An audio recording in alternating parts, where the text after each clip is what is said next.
Well, thank you very, very much. Hi, I'm Joel Brown. Once again, I'm not Bob Gatenby.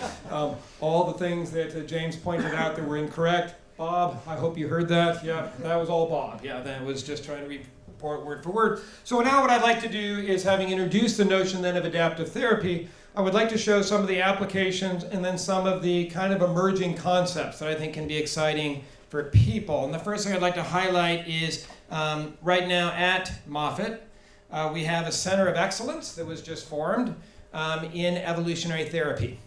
And right now at Moffitt, what I certainly enjoy, they're on the 4th floor. I invite anybody. I think it's a wonderful place to be out there. And thank you for comments on the giants of Moffitt. There are the taller ones and the slightly shorter ones, but appreciate that. And what we really do is build a bridge then between the clinic, between these ideas, and how can they be applied. So the trial that I'd like to present on, this was published in November 2017. For those that you have read it, what I'd like to do is give you an update. So I was actually, after the lovely dinner last night, I was actually sitting up, analyzing, got from Jingsong, the actual up-to-the-moment data on the men of this particular trial. So in this trial, the notion is adaptive therapy being what I would call a competitive release therapy. It's a competitive release therapy in the sense that what you do is you keep a certain number of sensitive cells around as your therapy for the resistant cells, and then when the sensitive cells become too numerous, you then hit them with the therapy yet again. And so the idea is, under maximum tolerable dose, you accelerate very quickly the evolution of resistance. Even though initially you get more bang for your buck, you get a bigger response initially, but that response then fades as resistant cells take over. Adaptive therapy, the idea then is that by moderating your doses based upon the condition of the tumor, so based upon, you let the tumor yourself or some biomarker tell you when to apply your therapy, the idea then is, under this circumstance, you're able to control the resistant cells with the sensitive cells. So picking up on prostate cancer, this is late stage metastatic prostate cancer. Questions on that cancer? We have one of the world experts on this particular topic. In the late stage prostate cancer, these men then will be shifted to what's called abiraterone. It's kind of a sort of not quite the last therapy, but it is a therapy that at that point progression is inevitable, 100% or 99.9% inevitable, and then usually death doesn't follows fairly shortly after progression. So in abiraterone therapy, about 33% of the patients are actually non-responders. And what that means is, if you apply abiraterone, either the patient's cancer does not diminish, in some cases it almost appears as if it kills them faster. It seems to be that there are 3 players or 3 species. So in terms of these Darwin's finches, there seems to be kind of 3 Darwin's finches. They can be broken down in more detail by their genetic architecture and mechanisms, but essentially you have T plus cells. They're kind of your wild type cancer cell. These cells require exogenous testosterone as a key essential resource. You then evolve these testosterone producing cells. The testosterone producing cells then actually produce their own testosterone. They require it. And this testosterone, we're not exactly sure how. Either they must leak it into the environment and take it back in, providing a public good, or when these cells die, they simply, like in the slide that Joshua showed us, among the detritus that emerges from the dead cell is now testosterone that is available for everybody. So we don't know exactly how this testosterone gets into the environment, but the presence of testosterone-producing cells can actually re-elevate the tumor level of testosterone to what would be normal levels of testosterone even after therapy shuts down testosterone. And then finally, there are these T minus cells, not unlike estrogen negative, ER negative cells in breast cancer. The testosterone negative cells have figured out a very expensive mechanism by which they reroute the whole pathway. They basically free themselves from the need for this essential testosterone, and it burns about 80 extra ATPs, but they're able to kind of short circuit. It's a bit like hot wiring a car. They managed to kind of hot wire the metabolic pathway that was needed with the testosterone. This just kind of shows an example of a patient and how metastatic prostate cancer progresses to the point of our particular trial. And what can happen then is a patient presents with prostate cancer. At that point, it's not known whether it's metastatic or not. And at this point, this particular patient then had a radical prostatectomy. The hope is that it is not metastasized. We've already heard about dormant cells. We've already heard discussions that in prostate cancer, there is this almost sort of opportunity to home to the bone once the blood is going by, what Ken talked to us. And then this is a period where the patient is presumably hopeful that they're cured, but in fact their PSA begins to go up, and at this point then they're viewed as being metastatic, and they will be viewed as castrate sensitive, meaning at this point the patient will be given Lupron, which is an androgen deprivation therapy. It basically shuts down the body's production of testosterone. This starves then the T plus cells of any testosterone. Notice that this therapy can be phenomenally effective for years in some cases only months. But in talking to Jing Song, and Ken can probably verify this, Jing Song has said that in his career he has never seen a patient that is advanced to castrate-sensitive metastatic prostate cancer, not then eventually advanced to metastatic castrate-resistant prostate cancer. And in that case, during this period, it's not a matter of if, it's simply a matter of when. And then when the when happens, at this point, the cancer no longer responds effectively. You're getting an increase. So clearly at this point, it's viewed as then being castrate resistant. As castrate resistant, you can see here, this particular physician tried a variety of chemos, a variety of other therapies.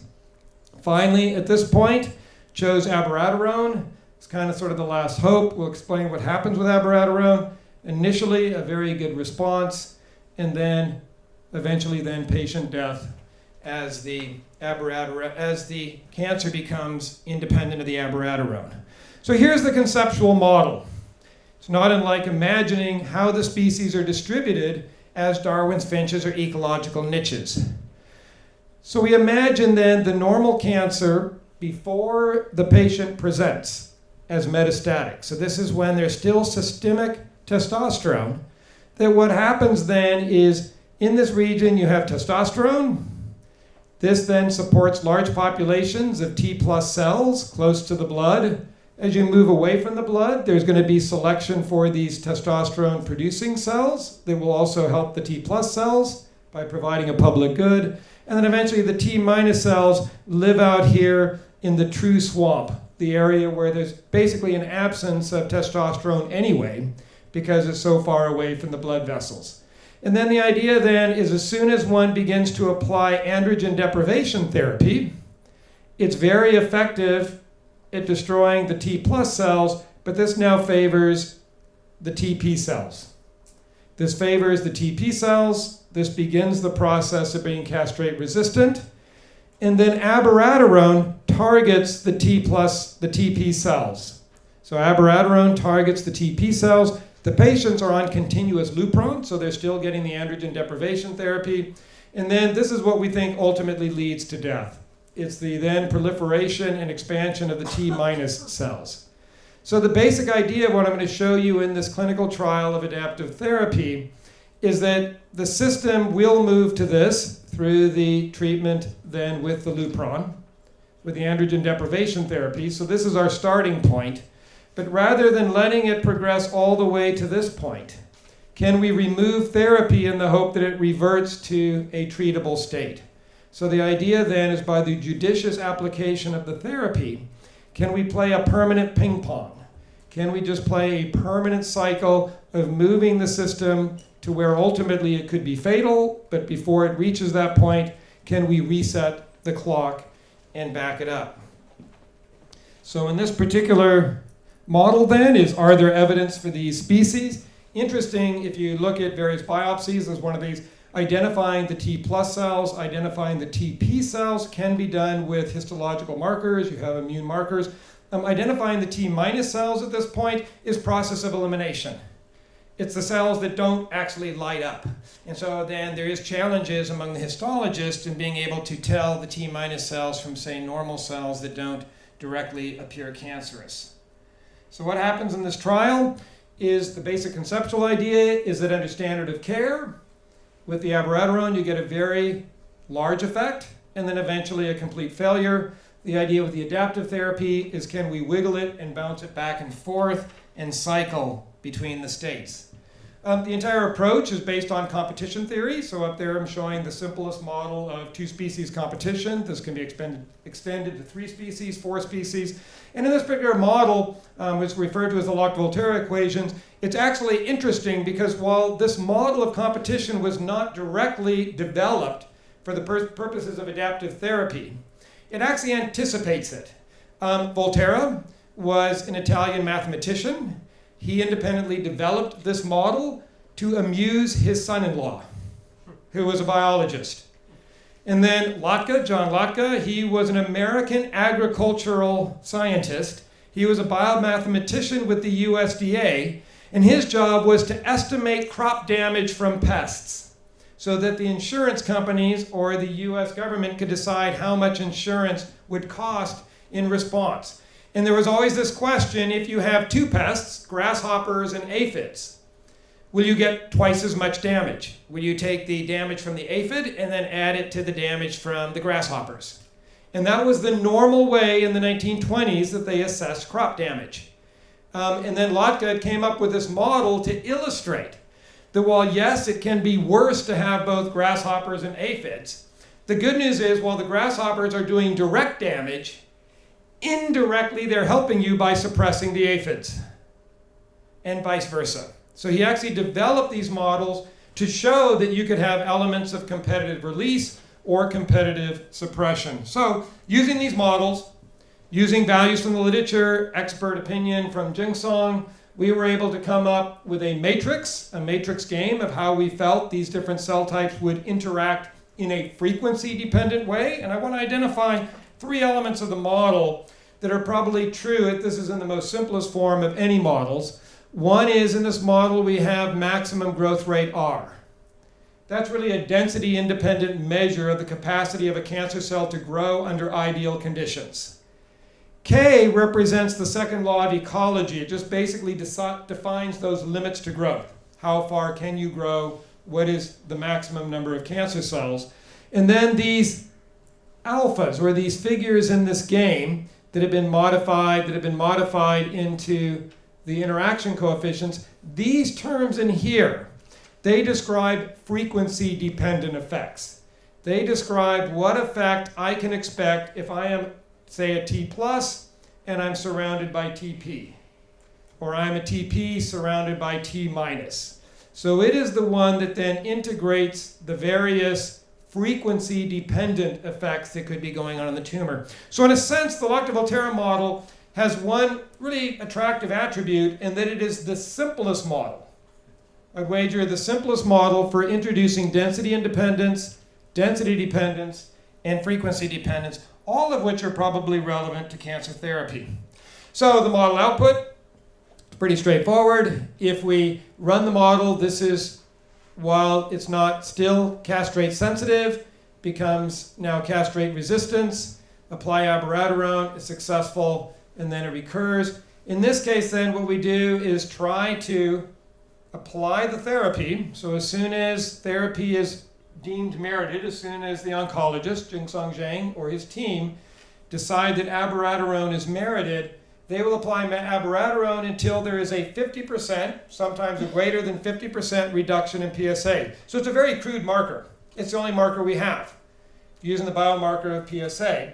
And so typically, because these patients are coming in only about every 3 weeks or so to have their testosterone measured, sometimes their testosterone drops more than 50%, sometimes right at 50%. It'll vary, but if they come in, drop the testosterone down to 50%, and then remove therapy, and then allow the PSA to resume to its normal level. Based on the model output and a lot of assumptions, the goal is that you will be able to maintain a balance of these 3 cell types. And so the basic protocol is thus, And right now, sadly, the CTC part of it sounds really good, but is not really proving to be very effective. Carlo coming and chatting with you and Daryl Shibata would love to be able to make something happen there. But we're trying to collect data, but the actual therapy then is predicated on the PSA levels. So right now we have 16 patients enrolled. One of the patients has been on the trial for such a short time that I'm not going to include the data of that particular patient. But here are what happens with some of these patients. Here we refer to as a fast cycler. So anytime you see the black, that is when they are off therapy. Anytime you see red, that's when they're on therapy. And so these are, and then this is a long cycler. We've had some that have taken over a year to cycle. Others cycle every few months. The model actually predicted that based on the range of parameters, while these are not the most perfect fits, the model did predict that we might expect to see slow cycling, we might expect to see fast cycling. As you can see, typically we get quite large swings in the sense that the patients are coming in only every 3 weeks, so we often are overshooting our targets or undershooting our targets for the therapy. But basically they maintain on therapy until there is radiographic progression. So as long as based on then the imaging, based on the radiomics, as long as there is no overall expansion or the appearance of new metastases, we just keep going. So these men then, while they will see a large reduction in their tumor following the abiraterone treatment, they will literally see, like we were talking about or Carla was mentioning in the case of the melanoma patient, there is then a recovery of these particular tumors. So it's an interesting psychological feature for the patients that are undergoing this therapy. We talked about, and Carlo mentioned, the importance of basically having the buy-in of the patient, or have the patient be able to view their disease in a somewhat different fashion. So in 2017, this is what we reported. At that point, we had 11 patients we could report on based on different studies. This is sort of the median time to progression from a phase 3 trial of continuous abiraterone therapy. This is how we were looking, and at that time we had one patient at 11 months who had progressed radiographically. All of the other patients were cycling just fine. All of these patients had undergone at least 2 cycles. So at that point we actually had superiority. We published the results. We've had some happy anecdotal comments. We had a physician from Oregon who reported to us that she had a patient who had advanced to metastatic or castrate-resistant metastatic prostate cancer. When he was told his options, he opted for hospice. So he went on hospice care, prepared to die. She handed him and said, well, you know what, this paper just came out. Why don't you read this paper? He read the paper and said, you know what, I'll try that. That sounds okay. And actually a year later, he's still running around. So he's actually out of hospice, and he is actually having more life and a higher quality of life. So now, what Carlo, Yannick, folks that have been watching this for years are waiting for, what does it look like right now? So the update is, we've got 15 patients for this particular clinical trial.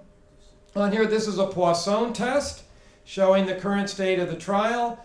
And here's the 16.5 line. Here's that 16.5 line. And what it is right now highly significant. We have 2 individuals over here at about 11 months. All of the other patients here have been extended. You can see a patient over here now that is beyond 4 years, who's beyond 4 years. And so in this particular group then continues to be highly successful. However, as I now say this, there are only 4 of the men that have not progressed radiographically. So 11 of the men have progressed radiographically. 3 of them have died. One of them was actually in a very serious car accident, and it's more likely that the car accident had more to do with it than the cancer at that point. 2, the cancer went on. One of the patients who died from the cancer actually partway through refused the therapy and had his own sort of reactions. So at this point then, using kind of a conservative estimate that we still have 4 men on trial, it's not quite true that 11 progressed radiographically according to the adaptive therapy. The adaptive therapy can be particularly frightening for a man. This idea that every time you go to bed at night, your cancer is still there. knowing that when you withdraw trial, you're being asked to let your cancer come back to where it was, before getting treatment. We have a patient advocate, Robert Butler, who's on the trial, and he's a very remarkable patient advocate because most patient advocates are cancer survivors. They are people that have a high likelihood or hope that they have been cured. In the case of Robert Butler, every time he walks in, he knows that he is carrying his cancer burden. So he is that sort of almost unique individual as adaptive therapy hopefully becomes more successful, we hope, more applied, that hopefully there'll be more Robert Butlers in the sense that it's okay. But right now he's one of just a handful that is seeing this then hopefully as a success. We have a contemporaneous control. So for this, as a phase 1 trial, there was no randomized blind. This was not a double-blind study. This was not a phase 2 or phase 3 trial. It's a phase 1, all the patients. However, we had contemporaneous patients that were getting standard of care, 16 patients, standard of care, and this blue line shows you the progression of those patients. This one line here shows the one contemporaneous control patient who still has not progressed radiographically. These 16 patients, the majority have progressed and died. This then shows then the current curve, and these are the 95% confidence intervals. This is showing then what's happening in the adaptive therapy, and we still have our four, you can see our four individuals that are still on trial as things are going. So at writing, at this point, as I now report, we were all wondering how far this would go. At this point then, it looks like the adaptive therapy has a mean expectation of 32.7 months. This probably is not going to change a lot. It's probably going to get a little bit bigger. It's going to get a little bit bigger, but it's not going to change much. The control is 13.8 months. That can barely budge. That one patient may budge it a bit. And also with the 16.5 expectation, we've more than doubled. So just to be clear, this is the median time to progression you're talking about? These are mean. Mean time to progression? Yeah. That's survival time. What's that? Mean time to progression or mean survival time? No, mean time to progression, and then there's a survival time added on to that. But the 16.5 is the median from the clinical trial. That's right. And that translates into a mean of about 17.2. Yeah, so that translates. No, thank you for clarifying that. The other feature is these men have been receiving about 41% of standard of care. So in terms of quality of life and quantity of life, we appear to be getting at least a doubling of progression-free survival, and we're doing it with less than 50% of a very expensive drug. And the range among the patients is between 22 and 66%. So we're excited about how this particular trial has played out. As a consequence of it then, we're interested in being able to continue to combine the principles of ecology and evolution, and can we translate this? So we've been looking at a number of other scenarios, and I'd like to raise some issues then that emerge from this. The first is, you probably can see the obvious, and that is, by the time you hit this point, you've lost the game. And this is one. By the time you're here, you've lost the game. So you lost the game somewhere in here. And so the idea then is, wouldn't it be much better to start doing something earlier? And indeed, standard of care in these prostate cancer patients now often involves giving metronomic Abbey therapy, giving Lupron, sometimes docetaxel. People are experimenting with that very idea, but they're not doing it in the context of evolution. So we've actually created a model then for that particular period. Jingsong then has actually we've initiated a phase 2 trial in which we are then adaptively modulating the Lupron, modulating the abiraterone. They're getting both abiraterone and Lupron. And we're also measuring then blood testosterone, and we're measuring PSA. I won't put up the whole gory details, happy to provide them to anybody. But at the end of the day, we have what looks like a very complicated clinical trial of adaptive therapy. We have two levers that we're playing with. Should they be together, not together? The model then prescribed when we should use them. And Jingsong, and certainly the rest of us on the team, would never have done it without the success of the phase 1 trial. We never would have gotten to this particular trial, which we're excited about. This one's going to take much longer. simply because the good news is the men tend to stay in this stage and progress much later. Meanwhile, Christine Chung, working with thyroid cancer, in this case, advanced metastatic thyroid cancer. At that point, these patients, after having tyrosine kinase inhibitors, having TKI drugs, these patients find the drugs highly toxic. They will result in the death even of some of the patients. And so we've actually begun there an adaptive TKI trial. And in this particular trial, we're using 2 types of thyroid cancer. One of our biomarkers is thyroglobulin. The second one then is the calcitonin. And so this trial opened just about 6 months ago. We have 2 hospitals that are actually participating in this particular trial. And then with this particular team, anybody of you who've ever had the pleasure of working on the IMO workshop, I highly recommend it. We have various teams work on projects. I happen to be on Team Green. We worked on the thyroid cancer. I'm going to skip this. And a number of really interesting features came out that I'm happy to talk about. It also resulted then in trying to suggest that cancer therapy should follow a leader-follower game. We had a paper that came out in JAMA describing what that means. Katarina Stankova of Maastricht University being our fearless game theorist on this particular project. And at the end of the day, we're beginning to describe, like Carlos showed, a number of different adaptive therapies that are possible beyond just competitive release. We're beginning to model when competitive release will work or not work. And at the end of the day, we're hoping that this is the beginning and not the end. Thanks very much. Thank you.